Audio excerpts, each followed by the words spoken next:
하나님 말씀은 데살로니가 전서 5장 18절 말씀, 범사에 감사하라. 이는 그리스도 예수 안에서 너희를 향하신 하나님의 뜻이니라. 다 같이 범사에 감사하라. 오늘 우리 오정숙 안규장님의 안실학교 권면의 주제가 감사였습니다. 제가 깜짝 놀란 것은 우리가 서로 짜고 한 것처럼 오늘 안규장님의 권면의 주제도 감사하라, 오늘 설교의 제목도 범사에 감사하라의 참뜻, 그런 제목입니다. 범사에 감사하라. 이는 그리스도 예수 안에서 너희를 향하신 하나님의 뭐라고요? 뜻이라고 그랬어요. 나더러 주여 주여 하는 자마다 다 천국에 들어갈 것이 아니요, 다만 하늘에 계신 내 아버지의 뭐대로, 뜻대로 뭐하는 자라야, 행하는 자라야 들어간다고 말씀했는데, 그 하나님의 뜻 중에 하나가 범사에 감사하라는 것입니다. 이게 하나님의 뜻이에요. 우리 자녀들이 부모의 뜻을 잘 받들어야 효자가 되지요. 오늘 하나님의 뜻이 있어요. 하늘 아버지의 우리를 향한 뜻이 뭡니까? 다 같이 범사에 감사하라. 이 말씀은 우리가 잘 아는, 외우는 말씀이에요. 아주 쉬운 말씀이에요. 그러나 우리 영적 삶에 실천하기에는 너무도 어렵게 느껴지는 말씀이기도 합니다. 믿음이라고 하는 것은 눈에 보이지 않습니다. 우리 형제 자매들의 믿음이 얼만큼 큰가 잘 몰라요. 목사는 조금 압니다. 제가 목자니까 양들의 상태를 알지만은 여러분들끼리는 서로 잘 몰라요. 그냥 교회에 잘 나오면 믿음이 있는 것 같고, 지각하지 않으면 믿음이 있는 것 같고, 그렇게 보여지지만 실제로 여러분의 육안으로 형제 자매의 믿음의 척도를 알 수가 없습니다. 하나님은 아시지만 우리는 잘 몰라요. 그런데 어떤 사람의 믿음이 얼마나 큰 것인지를 알 수 있는 방법이 하나 있습니다. 그 사람의 영적 생애 속에서 감사의 크기가 얼만큼인가를 보면은 믿음을 알 수가 있습니다. 믿음의 크기는 감사의 크기와 같습니다. 감사가 큰 사람은 믿음이 큰 사람이고, 감사가 적은 사람은 믿음도 적은 사람이에요. 감사가 많은 사람은 믿음이 충만한 사람이고, 불평과 원망이 많은 사람은 믿음이 없는 사람입니다. 그래서 성경은 믿음과 함께 감사를 강조합니다. 너희는 감사하는 사람이 되라고 주님은 우리에게 말씀하십니다. 오늘 본문의 말씀에 사도 바울은 범사에 감사하라. 이는 그리스도 예수 안에서 너희를 향하신 하나님의 뜻이라고 말씀을 합니다. 이와 유사한 말씀이 또 하나 있습니다. 에베소 5장 20절에 보면은 범사에 우리 주 예수 그리스도의 이름으로 항상 아버지 하나님께 감사하며, 다 같이 범사에 항상 감사하며. 성경은 우리의 그냥 무조건 감사라는 게 아니라 범사에 감사하라, 이것이 우리를 향한 하나님의 뜻이라고 말씀을 했습니다. 범사가 무슨 말입니까? 한자어로 보면은 모두 범자에다가 일사자입니다. 국어사전을 찾아보면은 갖가지의 모든 일 또는 온갖 일, 두 번째 뜻은 뭔가 하면은 평범한 일, 이렇게 해석을 해놨어요. 그러니까 하나님이 범사에 감사라고 하는 이 말씀은 갖가지 모든 일에, 온갖 일에, 또 평범한 일에 감사하라, 그런 뜻입니다. 범사라고 하는 이 말이 헬라어로는 엔 판티라는 말입니다. 영어로는 always 혹은 everything 이렇게 돼 있어요. 언제나, 모든 것, 항상, 언제나, 모든 것에, 온갖 일에, 평범한 일에 감사라는 거예요. 이것이 범사에 감사라는 말씀의 원뜻입니다. 그래서 오늘 본문 데살로니가전서 5장 18절에도 범사에 감사라고 되어 있지만은 방금 전에 읽은 에베소 5장 20절에 범사에 감사하라, 이는 우리 주 예수 그리스도의 이름으로 항상, 여기 범사에 우리 주 예수 그리스도의 이름으로 항상 아버지께 감사하며, 이 말씀 안에 그게 다 들어있어요. 범사에, 이 말씀은 항상 모든 일에, 작은 일이든 큰 일이든 어떤 일을 당하든 감사라고 주님은 우리에게 말씀을 합니다. 좋은 일에도 감사하지만 나쁜 일에도 감사하는 것입니다. 큰 일에도 감사하지만 작은 일에도 감사하는 것입니다. 다시 말해서 감사하지 않고 지나치는 것이 하나도 없게 하라는 말씀이 범사에 감사라는 말씀의 원뜻입니다. 여러분은 그렇게 살고 있습니까? 여러분이 지난 1년 동안 그렇게 살았습니까? 정말 여러분은 모든 일에, 온갖 일에, 평범한 일에, 좋은 일뿐만 아니라 나쁜 일에도 여러분이 감사하며 살아왔습니까? 우리는 너무 자주 모든 일에 감사는커녕 불평과 원망을 합니다. 어떤 때는 전혀 걱정하지 않아도 될 일을 미리 예견해가지고 염려하고 전혀 문제가 없을 것을 미리 앞당겨가지고 가불해가지고 걱정하고 염려하고 불안해하는 분들이 있습니다. 아무것도 아닌 일들에 우리는 너무 자주 화를 내고 너무 자주 불평하고 너무 자주 원망하는 그런 한 해를 보내지는 않았습니까? 정직히 말하면 우리가 삶을 살아가면서 짜증을 내거나 원망하거나 불평하거나 이것들이 그 사람의 믿음의 척도입니다. 우리 얼굴이 얼마나 밝은가, 얼마나 감사가 넘치는가, 얼마나 찡그리는가, 이것이 우리 믿음의 척도예요. 그렇다면 어떻게 하면 범사에 감사할 수 있겠습니까? 어떻게 모든 일에, 온갖 일에, 평범한 일에 항상 감사할 수 있을까요? 좋은 일 있을 때 감사하는 것은 누구나 다 가능합니다. 예수 믿지 않아도 다 그건 다 해요. 여러분, 나쁜 일이 있을 때, 절망적인 일이 있을 때, 우리 가정과 내 개인의 삶 속에 어려운 일이 닥칠 때 감사하는 것은 오직 믿음으로만 가능함을 아시게 되기를 바랍니다. 범사에 감사하는 비결 하나를 소개합니다. 그것은 나쁜 일에도 감사할 줄 아는 겁니다. 지금 우리 가정에 큰 문제가 생겼어. 감사가 안 나오지요. 불평이 나오죠.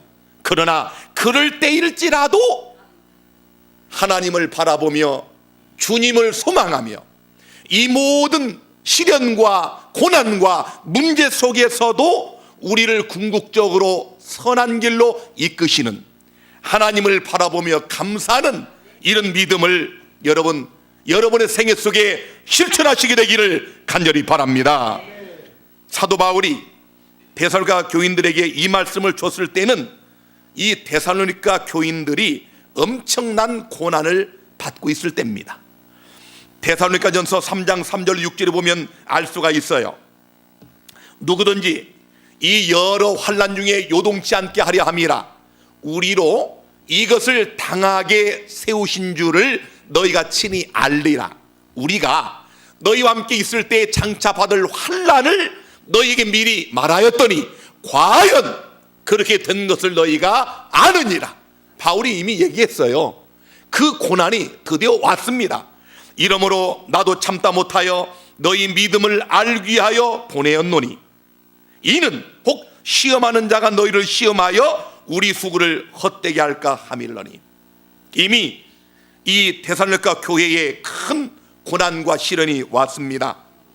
바울이 예고했던 그 환난이 닥쳐온 것입니다.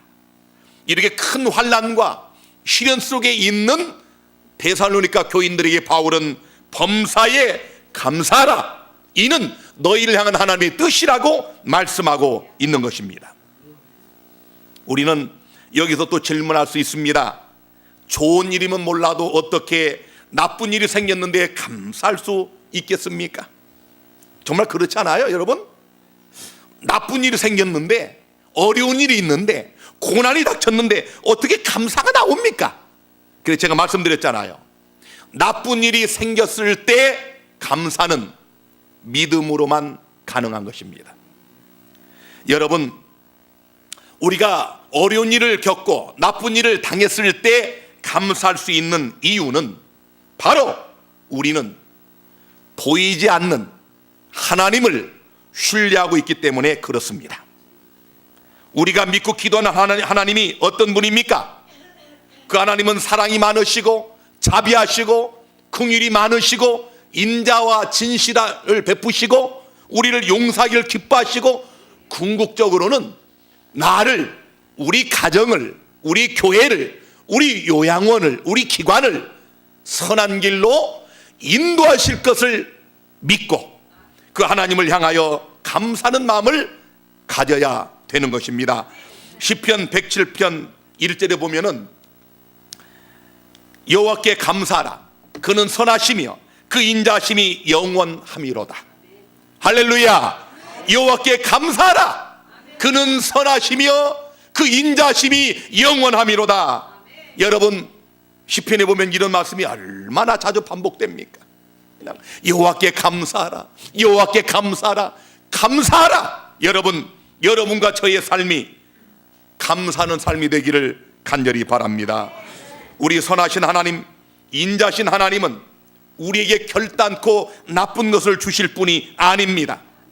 그래서 마태복음 7장 9절로 11절에 그 하나님이 우리에게 말씀하십니다. 너희 중에 누가 아들이 떡을 달라면 돌을 주며 생선을 달라면 뱀을 줄 사람이 있겠느냐? 너희가 악한 자라도 좋은 것으로 자식에게 줄 줄 알거든 하물며 하늘에 계신 너희 아버지께서 구하는 자에게 좋은 것으로 주시지 않겠느냐? 저는 이 말씀을 있는 그대로 믿어요. 저는 그렇게 살아왔어요. 무슨 일을 당하든지 이 모든 사건 속에, 이 시련 속에, 문제 속에 하나님이 궁극적으로 나에게 좋은 것을 주실 줄을 믿으시기를 바랍니다. 너희가 악해도 자식에게 좋은 걸 주지 않느냐? 하물며 하나님이 너희에게 좋은 것을 주시지 않겠느냐? 우리 준별이가 용돈 타는 방법이 하나 있어요. 아빠, 내가 등 긁어줄게. 아침에 2,000원 줘? 그러면 제가 아침에 2,000원 뿐만 아니라 1,000원 더 3,000원을 줍니다. 구하지 않은 은별이는 덤으로 거기서 3,000원을 또 받습니다. 이게 아버지 마음이에요. 등을 긁어줘서가 아니라 그냥 자식에게 다 주고 싶은 거야.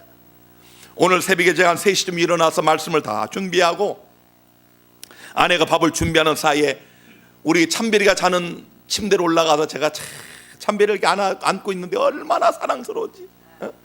그냥 얼굴만 바라봐도 얼마나 행복한지.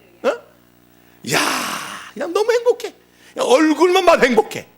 오, 사랑하는 여러분, 우리 하나님 우리에게 말씀하시기를 여인이 어찌 그 젖 먹는 자식을 잊겠으며 자기 태에서 난 아들을 긍휼히 여기지 않겠느냐? 그들은 혹시 잊을지라도 나는 너희를 잊지 아니할 것이라. 할렐루야. 우리는 자식을 잃을 수가 있어요. 여러분, 우리가 자식을 그렇게 사랑해도 자식을 잃는 부모들 얼마나 많습니까? 지금 이 세상에. 너희는 혹시 잊을지라도 나는 너희를 잊지 않겠다고 고백하십니다. 그분이 우리 아버지셔요. 내가 새벽에 우리 그 참별이를 사랑스럽게 그냥 바라보는 그 눈길보다 더 사랑스러운 그 눈으로 여기 앉아 계신 여러분과 저를 매일마다 순간마다 우리에게서 눈을 떼지 못하고 우리를 바라보시는 그분이 우리가 섬기는, 우리가 기도하는, 우리가 예배하는, 우리가 찬양하는 우리 하나님 아버지입니다. 그분이 우리를 그렇게 사랑하셔요. 말할 수 없는 사랑으로 우리를 사랑하십니다. 하나님께서 우리 모두에게 허락하신 환경이나 사건들은 잠깐은 나빠 보일 수 있겠지만 결국은 좋은 일이 되게 하는 것입니다. 이걸 아는 것이에요.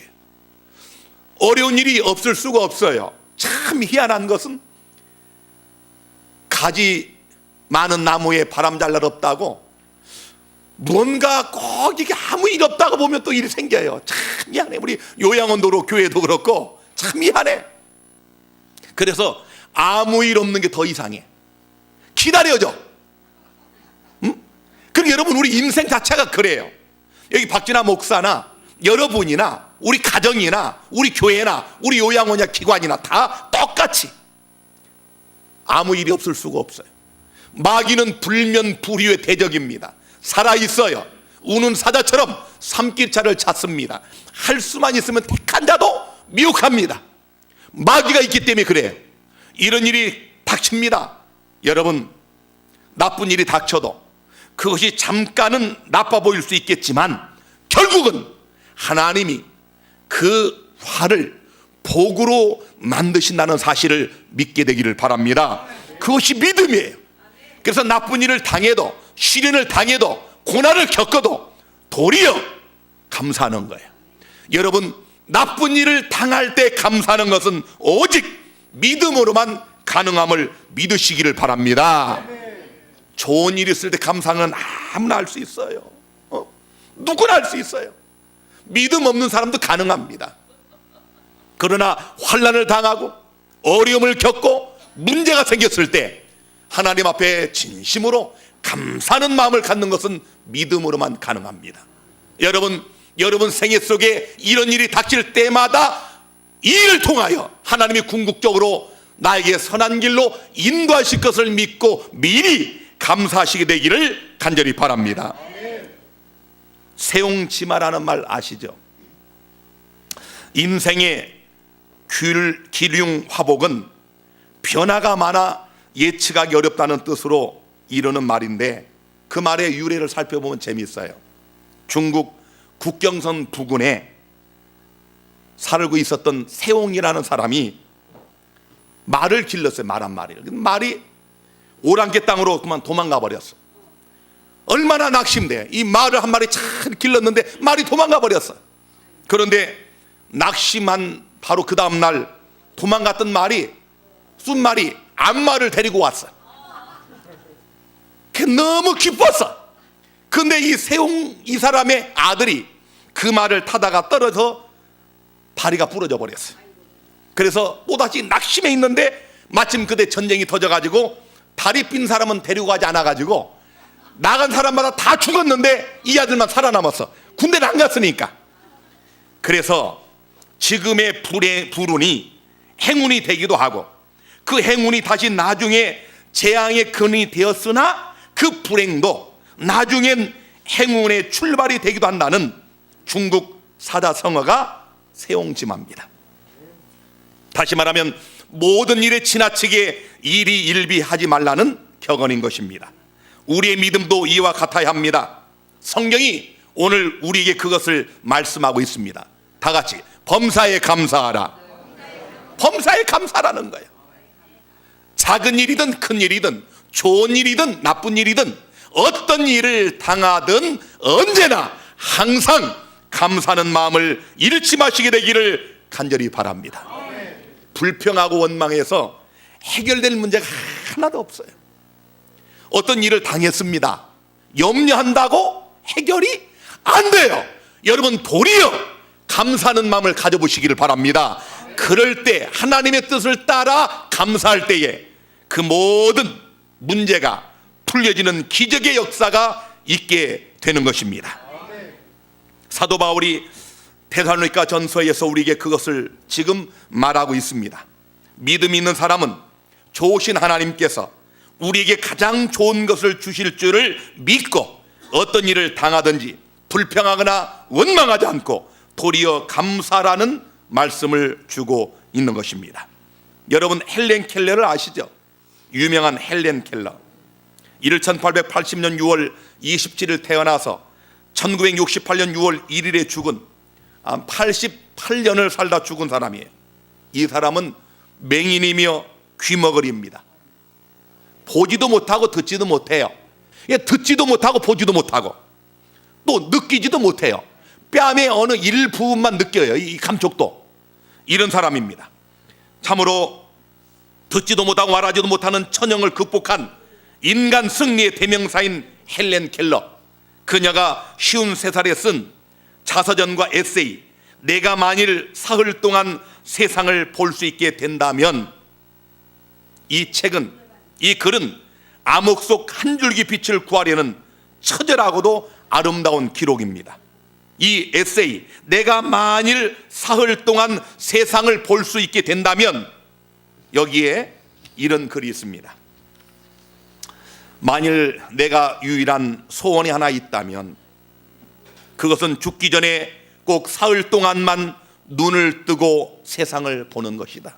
여러분 생각을 해보세요.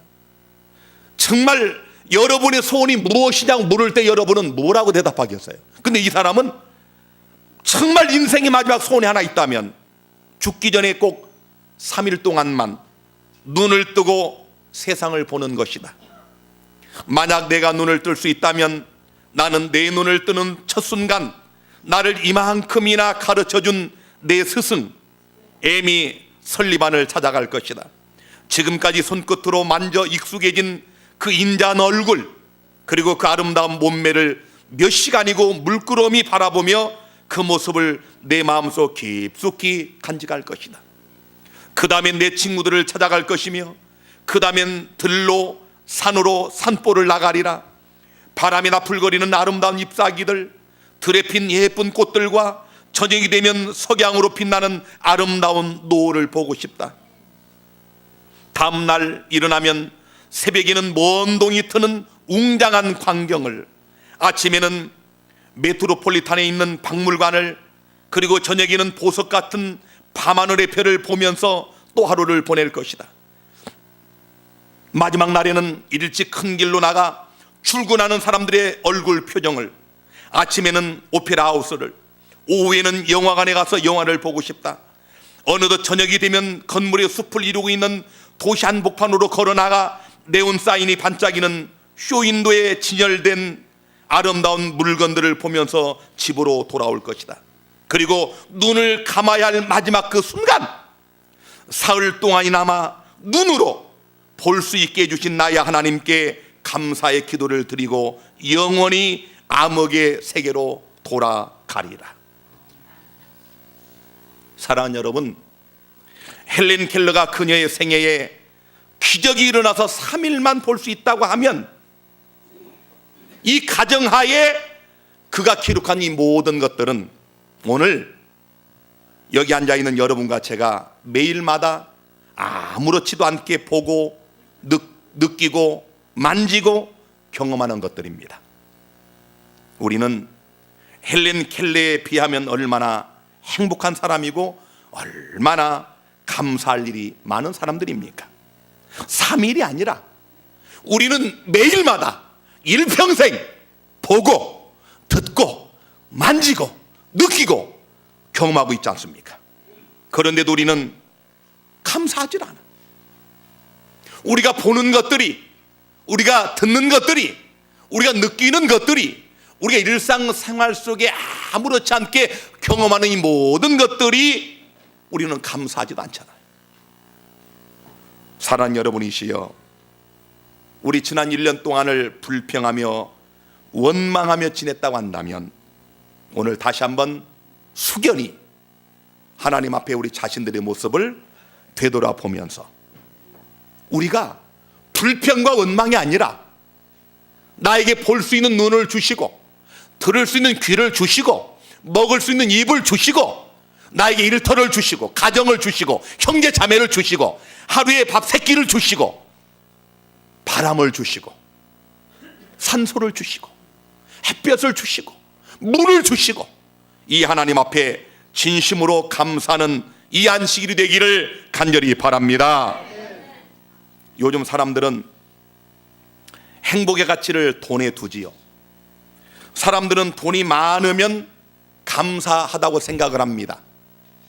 돈이 없기 때문에 행복하지 않다고 생각을 해. 여러분 그렇습니까? 돈이 많아야, 물질이 풍부해야 감사할 수 있다고 생각하십니까?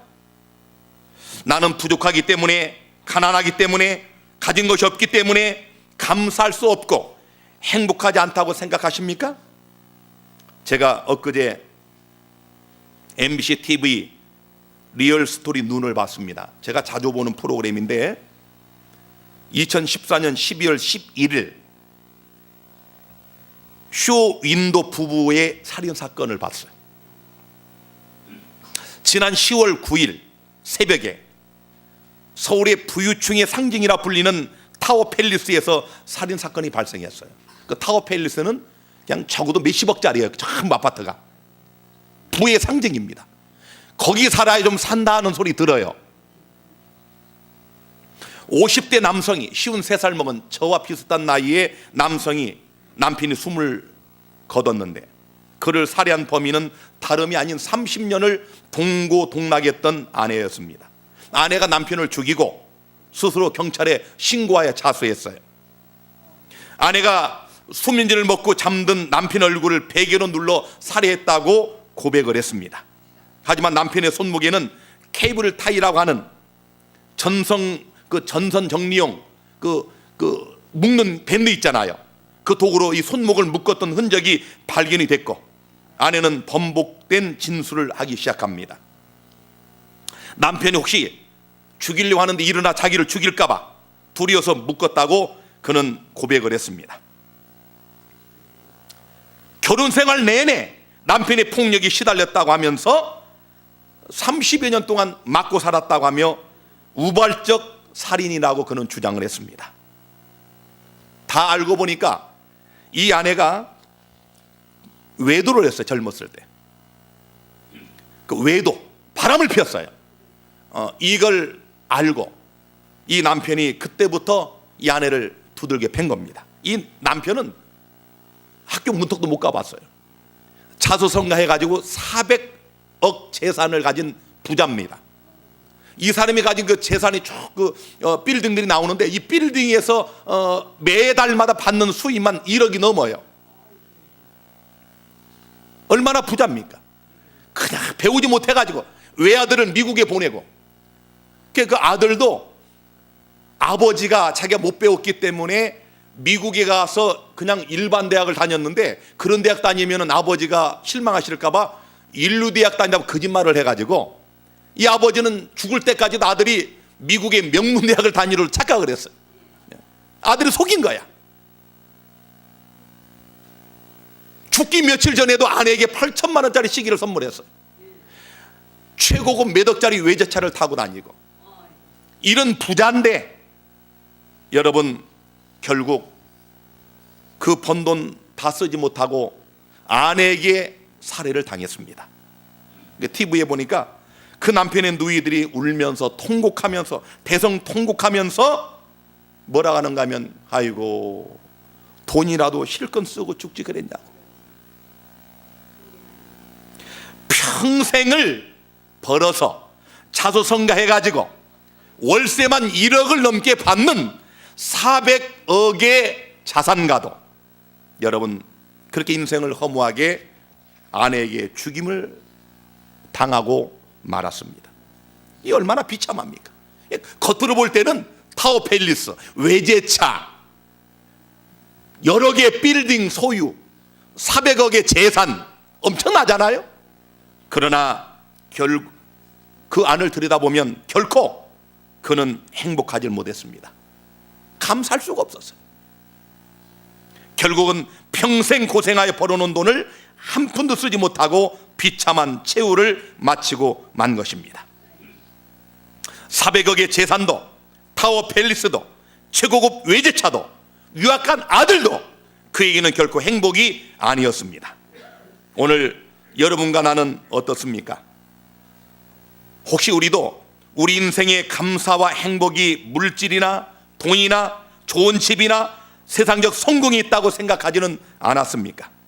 오늘 우리들에게는 그 사람이 가졌던 그와 같은 것들이 없지만 헬렌 켈러가 꿈꾸던 기적 같은 그런 놀라운 일들을 우리는 매일마다 아무렇지 않게 보고 듣고 만지고 느끼고 경험하는, 여러분 이것만으로도 하나님 앞에 감사하는 저와 여러분이 되기를 간절히 바랍니다. 우리가 잘 아는 성경에 욥이 나옵니다. 욥은 정말 건강하고 부유하고 행복한 사람이었어요. 어느 날 갑자기 한순간에 모든 재산을 잃습니다. 마귀가 장난을 합니다. 자녀가 다 죽어요. 그것도 모자라 몸에 욕창이 납니다. 이거 성경의 기록인데 실제로 이런 일이 우리들에게 닥쳤다고 한다면 여러분 어떨까요? 제가 오늘 새벽 일찍 일어나서 이 말씀을 묵상하고 준비하는 가운데 제가 생각해보면 저는 어림도 없어요.